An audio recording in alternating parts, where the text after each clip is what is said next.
Salut à tous, bienvenue sur cette nouvelle vidéo, j'espère que vous allez bien. Aujourd'hui, un nouvel atelier technique. On va prendre un petit peu de temps avec vous pour faire le tour de la question de l'allumage, au sens large, bien évidemment, avec tout ce qui se dit, ce qui se pense, ce qui est vrai, ce qui l'est moins, ce qui peut être les deux parfois. On va faire en sorte d'éclaircir un petit peu ce sujet parce que effectivement on se rend compte qu'on a une multitude de choix, une multitude de possibilités quand il s'agit d'allumage. Et aujourd'hui pour nous c'est la source de énormément de questions, énormément de demandes, que ce soit par téléphone, par mail au comptoir. On ressent vraiment que les personnes qui s'intéressent, que ce soit au simple bon entretien de leur véhicule ou à une question de développement purement mécanique, vont avoir une certaine part de doute, je dirais. Petit aparté, je vous demande juste une minute pour vous parler du partenaire de ces vidéos. Alors, on fait un partenaire en interne, un partenariat en interne avec la marque Samplon que nous avons créée. Cette marque donc de merch qui va proposer une diversité de produits. Je pense que certains d'entre vous la connaissent déjà. Vous avez accès d'abord avec Samplon à des boissons énergisantes, donc, que nous avons développé, tout un tas de produits diversifiés, hein, gourdes, mugs, vous avez des casquettes, vous avez des bonnets, vous avez pas mal de choses disponibles sur le site internet. D'ailleurs, le lien sera en description. Vous avez aussi toute une collection de textiles. Vous voyez, aujourd'hui, je suis habillé en Samplon. Une multitude de couleurs, une multitude de designs possibles. Donc surtout, n'hésitez pas à aller y faire un tour. Nous, ça nous permet de faire des petites excentricités et de vous continuer à vous proposer un contenu le plus diversifié possible et le plus qualitatif possible. Voilà. Donc n'hésitez pas, samplon.fr, n'hésitez pas à y aller. Vous avez le lien en description. Maintenant, je vous laisse repartir sur la vidéo de l'allumage. Donc, afin de déjà avoir une vue générale de la question, comme certains d'entre vous, je pense, le savent, donc l'allumage se scinde en plusieurs parties. Hein. On va avoir donc l'allumage en 12 volts qui va arriver depuis la batterie, etc., qui va avoir besoin d'être, extrapolé afin d'aller provoquer une étincelle avec la bougie d'allumage et du coup le carburant. Voilà, donc bien sûr, là on parle d'allumage pour moteur essence. Un diesel fonctionne différemment, hein. On va avoir, pour le coup, si on parle de bougie de préchauffage, mais là on est vraiment sur de l'allumage pur et dur. Donc on va avoir cette électricité qui va arriver par la source d'électricité même, qui va passer potentiellement donc, par un faisceau d'allumage, quel qu'il soit. Hein. Là vous en avez un exemple de chez Magnécor. Alors on est sur des configurations différentes en fonction des générations de véhicules. On va avoir une bobine décalée avec un allumeur et puis ensuite un faisceau qui va rejoindre les bougies. Ça, c'est vraiment les anciennes mécaniques. Et puis on va avoir jusqu'à la finalité des bobines crayon comme ce style-là où il y a un faisceau qui arrive et la bobine est directement intégrée dans un puits pour aller faire contact avec la bougie. Voilà, le processus classique, c'est ça. Par l'intermédiaire donc de cette bobine, la puissance va être décuplée et provoquer cette fameuse étincelle. Bon, ça c'est pour le mode de fonctionnement général. Mais effectivement, qu'est-ce qu'on doit comprendre sur la question de l'allumage? Quel choix doit-on faire en fonction de nos besoins? C'est ce qu'on va essayer de détailler à peu près aujourd'hui. Sachant que, de manière globale, par exemple, un jeu de bobines d'allumage est prévu, je parle de série, hein, pour faire en moyenne 100 000 km. De la même manière, tout ce qui va être bougie d'allumage, on a une fréquence qui est un petit peu moindre, forcément on est sur des budgets également qui sont un petit peu inférieurs, et on va pouvoir se permettre, lorsqu'on fait nos révisions, hein, nos vidanges tous les 10 000, 10-15 000, bon, une vidange sur deux, une vidange sur trois, on va changer les bougies, ça fait du bien, etc. Bon, voilà. On est sur de l'entretien mineur, mais qui a son importance. La plupart des questions qui reviennent à nos oreilles, c'est le va-et-vient entre est-ce que si j'ai un moteur préparé, je peux conserver des bobines de série, et l'inverse, est-ce que si j'ai un moteur d'origine, je peux monter des bobines haute performance. Bobine bougie, bien évidemment, hein, je parle dans la globalité, un allumage haute performance, on va dire ça comme ça. Alors, dans un sens, si vous avez un moteur de série, un véhicule de série, ça ne lui fera jamais du mal d'avoir des bobines et des bougies haute performance. Qui peut le plus, peut le moins. Ça va peut-être pouvoir jouer sur la durée de vie du matériel. Encore une fois, ça dépend de l'utilisation, ça dépend de la façon de conduire, ça dépend des entretiens autour également, hein. Mais voilà. En revanche, lorsqu'on a un moteur qui est préparé, la question de conserver un allumage de série va être plus importante parce que en fonction du niveau de développement, il va arriver un moment où on ne pourra plus s'en passer. Je pense notamment à des véhicules avec des tout petits développements, comme on a pu avoir il y a 15-20 ans sur des Saxo VTS, des 106 S16. On pouvait se permettre de rouler avec un petit peu de dev, une admission, un échappement, aller faire de la piste, et puis on conservait nos bougies d'origine, ça posait pas plus de problèmes que ça. Aujourd'hui, on est quand même sur une génération où les moteurs, tout en ayant toujours des cylindrées assez proches, entre le 1600 et le 2 litres en grande moyenne, avec la suralimentation, on va chercher des puissances beaucoup plus importantes et l'optimisation de l'allumage, qui va être quand même prépondérante pour le fonctionnement du véhicule et du moteur, là, on va se poser un peu plus de questions. Donc effectivement, on va envisager plus facilement de passer un step au-dessus. Voilà. Donc, pour exemple, on va commencer par ce que vous avez ici sous les yeux, donc de la marque NGK. Là, cette référence-là, on est sur une bobine qui est strictement de série, d'accord? C'est une bobine NGK qui se monte sur les V8 d'Audi R8. C'est les fameuses bobines R8 qu'on appelle dans le jargon, qui sont extrêmement répandues, extrêmement utilisées, et pour le coup sur diverses motorisations, même si sa vocation de base est d'équiper telle motorisation sur tel véhicule. Mais il se trouve qu'on est sur une configuration très similaire, avec les mêmes dimensions de crayon, etc. Et ce sont des bobines qui, à la base, prévues pour une très grosse motorisation, avec une grosse cylindrée, j'entends par là, au-delà de 4 litres, on va s'amuser à les monter sur, par exemple, des petits 2 litres TFSI. Alors, dans ce cas de figure-là, une simple bobine de série peut tout de suite se présenter comme une bobine haute performance. Parce que prévu pour un moteur qui fait plusieurs centaines de chevaux, prévu pour un moteur qui a une cylindrée plus importante, forcément quand on la prend et qu'on la pose dans un 2 litres, d'un coup ça va devenir intéressant. Et sur ce 2 litres en question, on va avoir une plage de développement vachement intéressante. Mais on reste sur de la pièce de série. Donc ce qui signifie budget tout à fait abordable, une grosse centaine d'euros pour 4 bobines, et des capacités de rendement à l'allumage absolument dingues pour un très petit investissement. Mais forcément, tout a une limite, et comme on le sait aujourd'hui, c'est l'escalade. On veut tous avoir la belle puissance avec le beau score pour aller vraiment chercher des watts et un niveau de performance accru. Il arrive un moment, même si c'est développé différemment, il va falloir aller chercher autre chose. C'est ce qui se passe, en l'occurrence, quand on va s'adresser à des marques comme, on va commencer par là, APR. APR, initialement, hop là, APR, initialement prévu pour l'utilisation des motorisations de chez Volkswagen Motorsport, équipementier officiel sur les caisses qui étaient engagées en WTCC, WTCR, etc. Donc on est sur la même configuration. Si je vous les montre face à face, pour le coup, vous voyez, on est exactement sur la même bobine.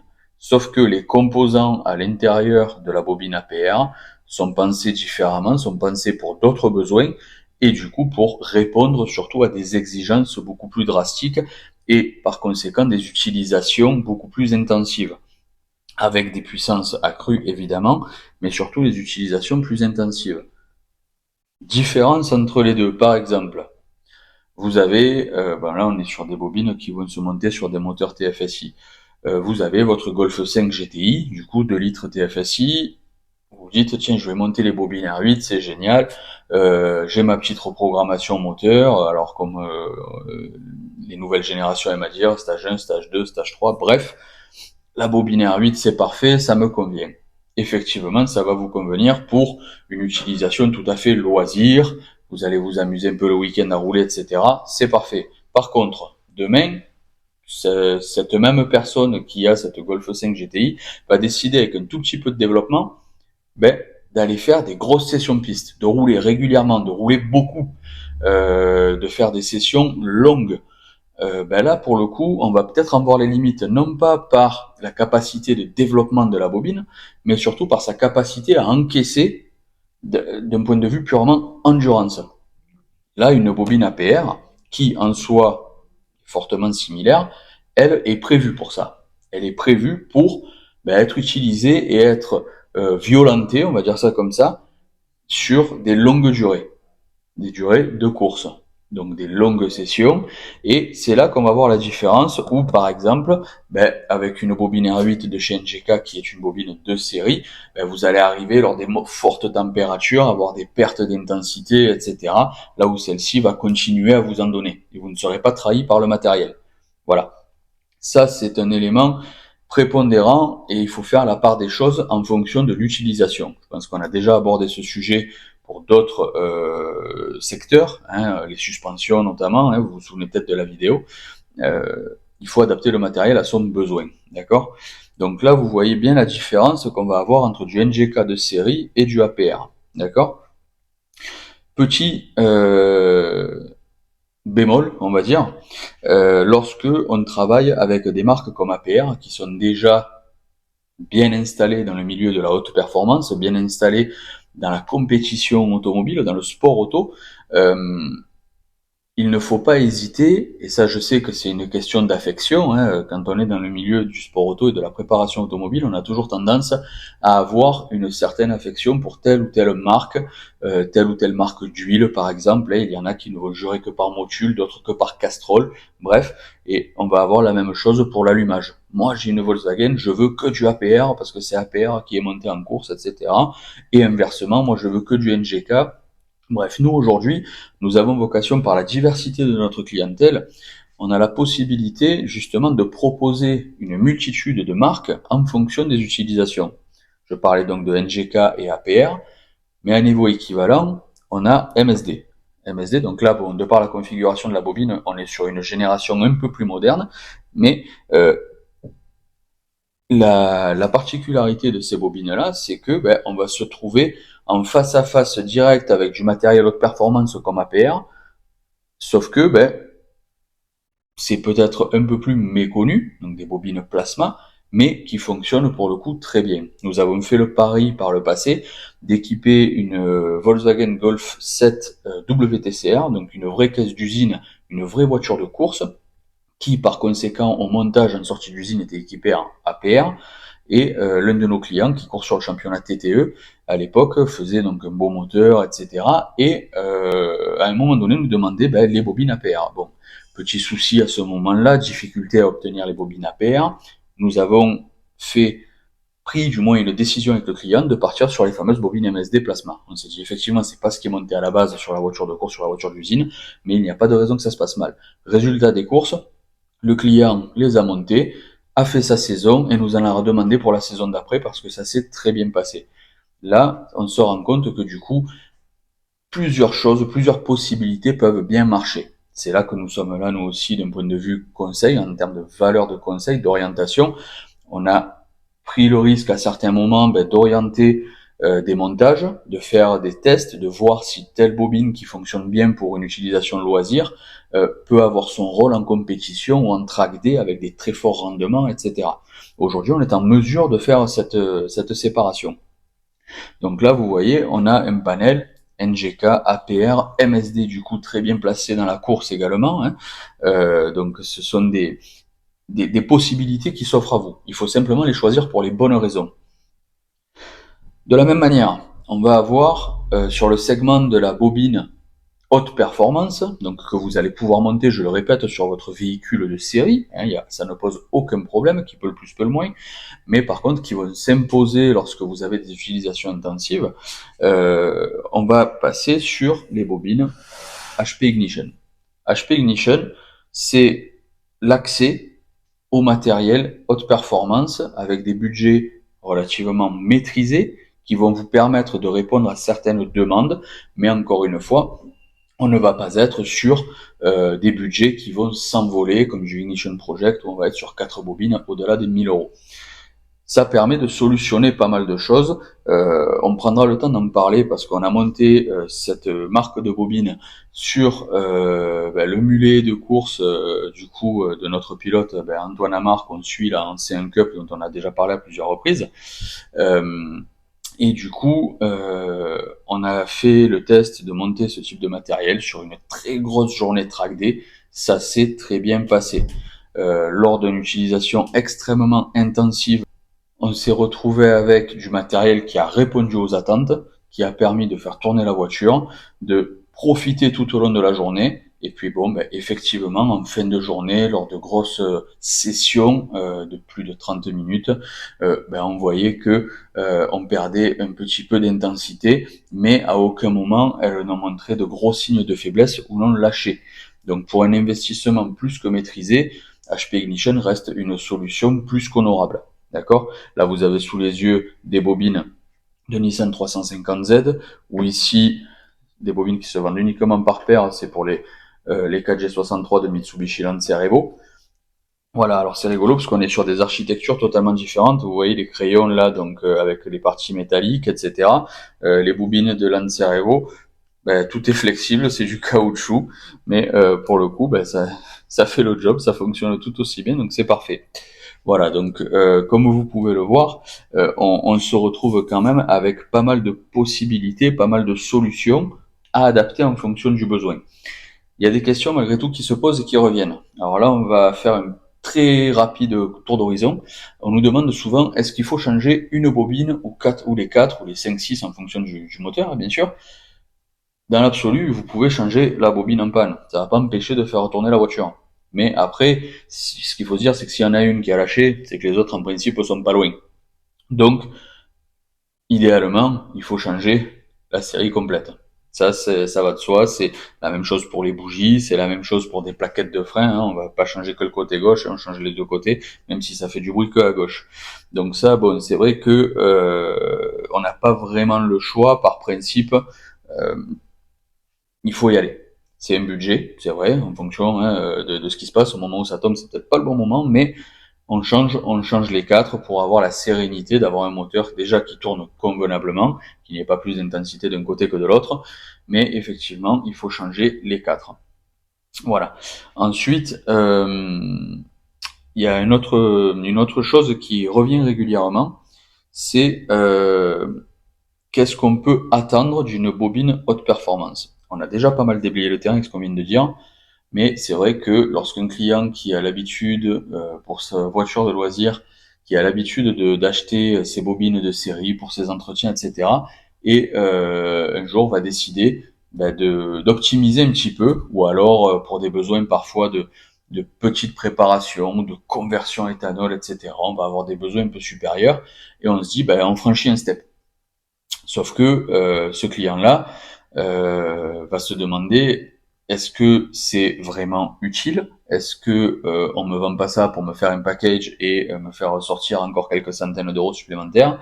Ce qu'il faut se dire, c'est que dans la préparation, pour faire des chevaux, il vous faut de l'air, il vous faut de l'essence et du coup un très bon ratio pour faire une bonne étincelle et qui est combustion.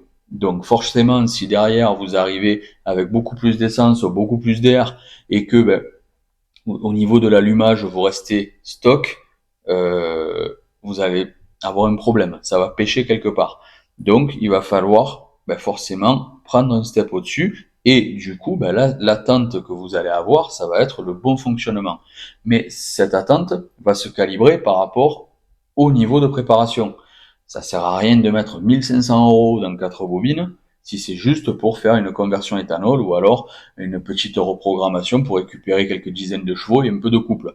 Il n'y a pas de réel intérêt. Donc surtout, ne vous obligez pas à investir beaucoup d'argent si votre objectif n'est pas important. Donc là encore une fois, n'hésitez pas à nous contacter, on peut faire le point ensemble pour en parler et faire les bons choix. Donc ça, il n'y a pas de souci. J'aimerais maintenant revenir très rapidement sur la question des bougies d'allumage. Là, vous avez trois possibilités. On travaille beaucoup avec NGK, quand même leader sur le secteur. On a fait le tour des bobines, mais des bonnes bobines ne vont pas sans de bonnes bougies. Même si en soi, encore une fois, on insiste là-dessus, vous pouvez mettre des bobines haute performance APR avec des bougies de série, ça va fonctionner, la voiture elle va tourner. Après, ce qui va en découler, c'est surtout la durée de vie, le niveau de performance, est-ce qu'il va être en adéquation avec le niveau de préparation du moteur. Bon, voilà, c'est des questions qui vont se poser toutes seules finalement. Mais néanmoins, encore une fois, vous allez voir que niveau bougie, plusieurs possibilités vont se présenter. Plusieurs possibilités adaptées à plusieurs besoins différents. Aujourd'hui, par définition, on va avoir deux gammes chez NGK qui vont être à peu près similaires, mais qui vont vous permettre déjà pas mal de choses. Ce sont les gammes Laser Platinum et Iridium. Je pense que c'est des mots que vous avez déjà entendus. Aujourd'hui, on se rend compte que le catalogue NGK, petit à petit, est en train de switcher. Des véhicules qui étaient référencés en Iridium passent au Platinum. On est sur des technologies sensiblement différentes, mais qui, en termes de rendement, vont vous offrir les mêmes choses. C'est du matériel que vous pouvez monter, ça ne coûte pas forcément plus cher qu'une bougie de série, strictement standard. Vous êtes sur des budgets vraiment équivalents. Parfois, sur le prix d'une bougie, ça change de 3, 4, 5 euros maxi. Donc, faut pas s'en priver. Mais par contre, demain, vous avez une reprogrammation en vue, une petite préparation ou une utilisation un peu plus intensive de votre voiture sur circuit ou autre, c'est une solution inévitable. C'est ce qui va vous permettre d'assurer vos arrières et d'avoir le bon fonctionnement de votre mécanique. Donc l'un ou l'autre, surtout pas d'a priori entre l'iridium et le platinium, ça marche aussi bien, on obtient les mêmes résultats. Donc ça c'est, il faut pas se fier aux légendes. Moi je veux que de l'iridium parce que c'est l'iridium qui va bien. Par expérience et par l'intermédiaire des différents retours que nous avons grâce à nos clients, ça va, ça le fait. L'un ou l'autre, aucun a priori, ça fonctionne. Là où par contre il va y avoir un changement, c'est si on passe sur la catégorie au-dessus, toujours chez NGK, et comme vous pouvez le voir, Racing, compétition. Là c'est autre chose. Non pas que vous ne pouvez pas faire de la performance avec ça, vous avez déjà une marge de manœuvre relativement intéressante. Avec ce type de matériel, on passe un step au-dessus, on va être sur du matériel adapté à du gros développement, des moteurs très exigeants, qui ont des besoins très particuliers, arbre à cam, compétition, culasse retravaillée, gros turbo, etc. On va avoir des besoins particuliers à l'allumage, mais pour le coup qui vont engendrer des contraintes très particulières. Je parlais du mot arbre à cam là juste avant. Je pense que ceux d'entre vous qui sont les plus affûtés et intéressés ont déjà entendu tourner un vrai moteur de course avec des arbres à cam spécifiques, etc. Vous sentez qu'au ralenti, ça boite un peu, ça tourne, ça cherche, c'est un petit peu particulier, c'est très caractériel comme moteur et comme sonorité. Ce genre de matériel-là y contribue. C'est des bougies qu'on appelle froides, et bien plus froides que ce que vous avez sous les yeux, qui vont permettre un rendement nettement supérieur à de l'origine, mais qui par contre, en utilisation tout à fait standard, si vous montez ça sur votre Mégane RS d'origine, ça va être juste un calvaire. Voilà, donc il faut savoir pourquoi on y va. Déjà, le coût est supérieur, mais ça va être un enfer à rouler. Quand vous allez démarrer le matin, vous allez avoir du mal, ça va être compliqué. Donc, NGK Racing, c'est pas parce que le mot est joli et que la boîte est rouge que ça va forcément plus vite et que c'est mieux. D'accord? Voilà. D'ailleurs, en parlant de galère, on va aborder un dernier point. Euh, Comment se rendre compte que ce genre d'éléments, qu'on préconise de changer quand même régulièrement et le plus régulièrement possible quand on a des forts développements moteurs, comment est-ce qu'on peut se rendre compte que ça ne va pas? Effectivement, quand on regarde une bobine ou une bougie, bon, à part voir sur une bougie peut-être des signes de corrosion ou des choses comme ça, ou noirci avec le temps par rapport à une combustion pas tip-top, mais vous prenez une bobine en soi, qu'elle soit en bon état fonctionnel ou défectueuse, il y a très peu de chances que vous le voyez. C'est les composants à l'intérieur qui vont réagir et qui vont peut-être avec le temps devenir de moins en moins efficaces, mais visuellement, il va rien se passer de particulier. Par contre, c'est au comportement moteur que vous allez le voir. Comportement moteur, j'entends par là, par exemple, le matin, difficulté à démarrer. Difficulté à démarrer à froid, pourquoi? Parce qu'elle ne donne pas assez, elle n'envoie pas assez, l'étincelle se fait mal, et par conséquent, on a du mal à démarrer. Une fois que vous avez démarré, par exemple, vous êtes bretelle d'autoroute, insertion, en troisième, vous écrasez 3, 4, et là, ça veut pas y aller, ça coupe, c'est ce qu'on appelle des coupures d'allumage. Alors ce genre de bruit, ce genre de déconvenu peut arriver aussi par un défaut du circuit de carburant, mais là on parle vraiment d'allumage.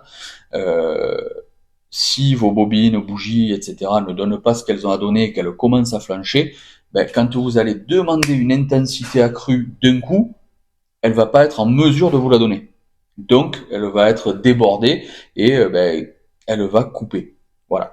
Donc, ce sont des signes qui sont visibles. On peut les ressentir. Après, il faut être à l'écoute de son moteur. Et ça, je parle aussi bien pour de la série que pour de la préparation, hein. Le symptôme va se manifester de la même manière.